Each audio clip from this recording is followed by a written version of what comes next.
Welcome to Let's Talk Criterion, the channel exclusively previewing all new titles coming to the Criterion collection. This week, we focus on another Eclipse Series title. This time, it's Eclipse Series 49, 5 radical documentaries by Kazuo Hara and Sachiko Kobayashi. They're coming to the collection on Blu-ray.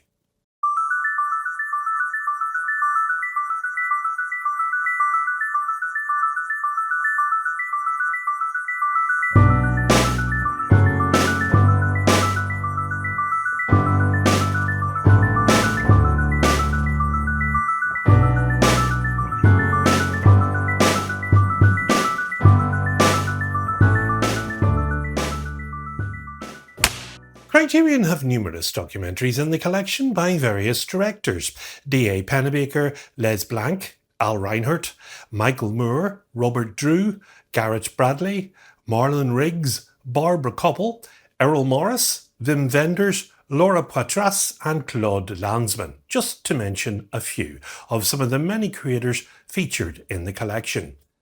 Shocking, confrontational and made with white-hot fury. The Radical Documentaries, directed by Kazuo Hara and produced by his wife and longtime creative partner Sachiko Kobayashi, give voice to the outsiders and iconoclasts who wage war against the conformism of modern Japanese society. Eclipse Series 49 brings 5 of these documentary features together: Goodbye CP from 1972, Extreme Private Eros, Love Song 1974, The Emperor's Naked Army Marches On from 1987, A Dedicated Life from 1994, and Sennan Asbestos Disaster from 2016. The husband and wife team of Kazuo Hara and Sachiko Kobayashi, over their 50-year collaboration, have produced 7 documentary features and 1 narrative feature. In 1971, director Kazuo Hara and producer Sachiko Kobayashi founded Shizo Productions. For decades, the independent film company has been the home for the married collaborators' various documentaries about the downtrodden and outcasts of Japanese society.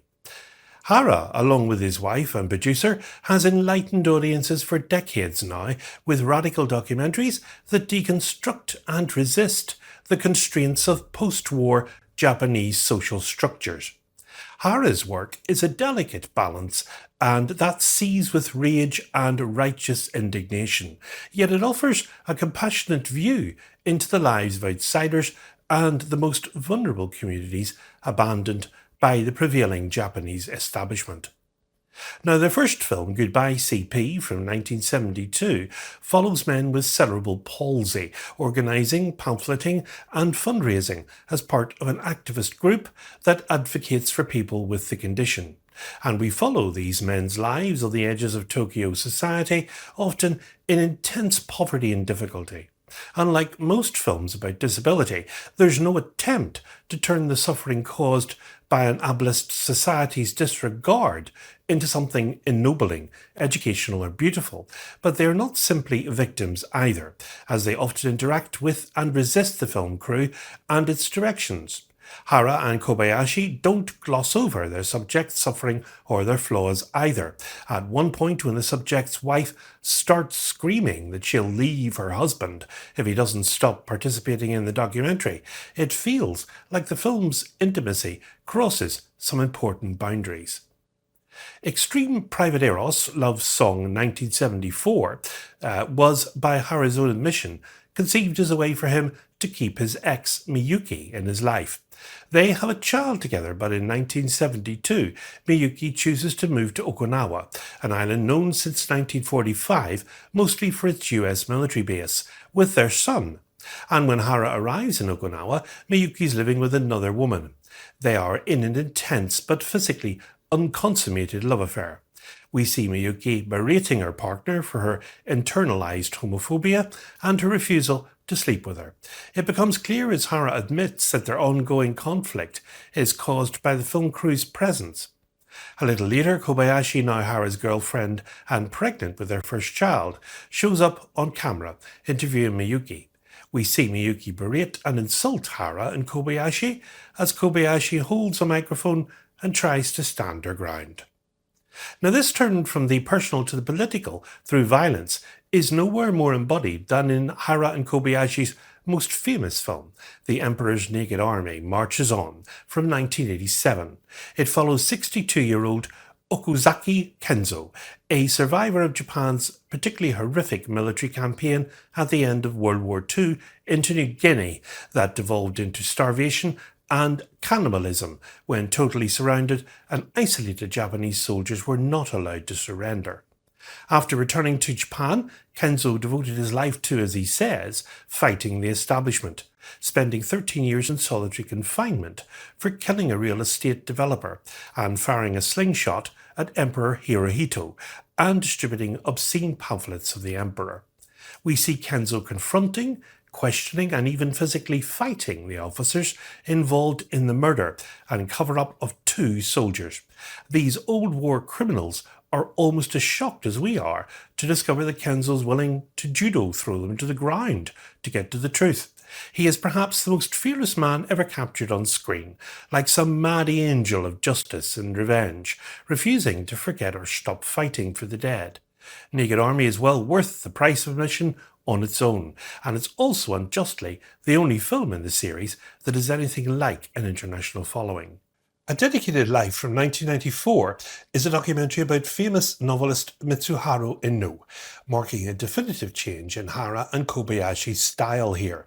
The film still focused on a single iconoclastic figure, but a more famous one this time. He was a one-time Communist Party militant and major figure in left-wing literature. This feels more like a traditional documentary, and it is their first film that features non-diegetic music, mostly synchronized sound, and a more traditional narrative structure. Now, Sennan Asbestos Disaster, 2 more films following that in quick succession, Reiwa Uprising 2019 and Minamata Mandala 2020.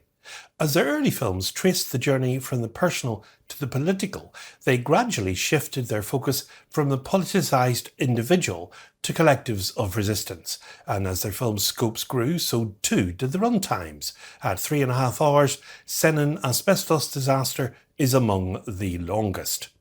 Sennan Asbestos Disaster follows workers in Osaka, exposed for years to toxic fumes from asbestos factories as they maintain a nearly decade-long legal and political fight for restitution. The film's length allows each of the plaintiffs and activists to become protagonists in their own struggle and to create space for grief and mourning for the victims. And once again, the filmmakers resist easy romanticization or heroism, instead showing the weaknesses in the activists' internal dynamics and social attitudes. It's hard not to see this documentary, though filming began in 2008, as being in dialogue with the environmental and health movements following the Fukushima nuclear disaster of 2011. Over the course of their careers, Hara and Kobayashi's early guerrilla-style filmmaking, with its anarchic combativeness, slowly give way to a more conventional documentary aesthetic, with talking heads interviews intercut with archival footage. But while their style had changed, their insistence on giving space to their subjects and involving them in the process of filmmaking did not. The forms of resistance to government and corporate malfeasance in both Sennan Asbestos Disaster and other films offer a valuable window into fights to come. Widely recognised for their complicated and deeply personal portraits of iconoclastic individuals, Hara and Kobayashi's work, hailed by documentary luminaries such as Michael Moore and Errol Morris, confronts the status quo in post-war Japanese society and documents the struggle between individuals and the powers that be. The films made by them are not simply stirring documentaries in their own right, but valuable historical documents about the long durations of political struggle and social movement. Now, this Eclipse 49 series Blu-ray set comes with the 5 films spread across 4 Blu-ray discs, and there's an essay by film scholar Marcus Norns. It's available in the collection on Blu-ray from Tuesday the 25th of August. And we have to take a moment here to mention the recent loss of a regular contributor to many Criterion commentary and special feature. That's Tony Rayns. Tony Rayns was a UK film critic and programmer who was a leading expert in East Asian cinema. Rayns died at his home in London aged 77.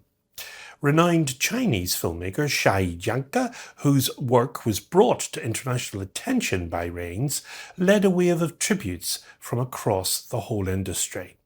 Born September the 20th, 1948, Rayns' love of cinema began when he started a film society in secondary school, before going on to run 3 separate film societies at university.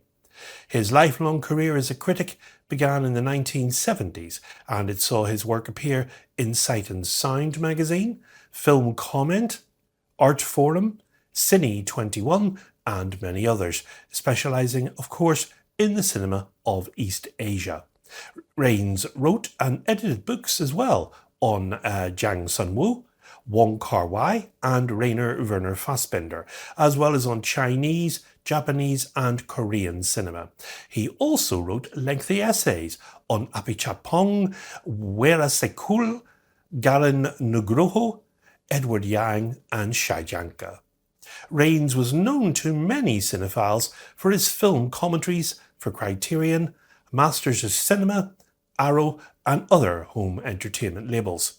He served on festival juries as well in Cannes, Sapporo, San Sebastian, San Francisco, Vladivostok and Beijing, and was awarded the first Korean Film Award at Busan International Film Festival for services to Korean cinema, the Kawakita Award in 2004, and the Foreign Ministry of Japan's commendation in 2008, the latter both for services to Japanese cinema. And he previously worked as a programme advisor at the BFI London Film Festival, first in 1979 and for several years from 1997. He also worked with Vancouver International Film Festival from 1998 to 2006, coordinating the Dragons and Tigers competition for Asian films. And as a director himself, Rayns made 1989 documentary series New Chinese Cinema, which explored the innovative 5th generation of filmmakers that emerged during the 1980s in China, and of course 2001's the Yang Sun-woo variations about the controversial South Korean director, which premiered at Rotterdam. He was also the subject of a documentary Tony Rayns and a Quarter Century of Korean Cinema, which screened at Busan in 2012 and served on the festival's jury in 2017. Next time on Let's Talk Criterion, we'll be looking at James Gray's film from 1994, Little Odessa, starring Tim Roth and Edward Furlong.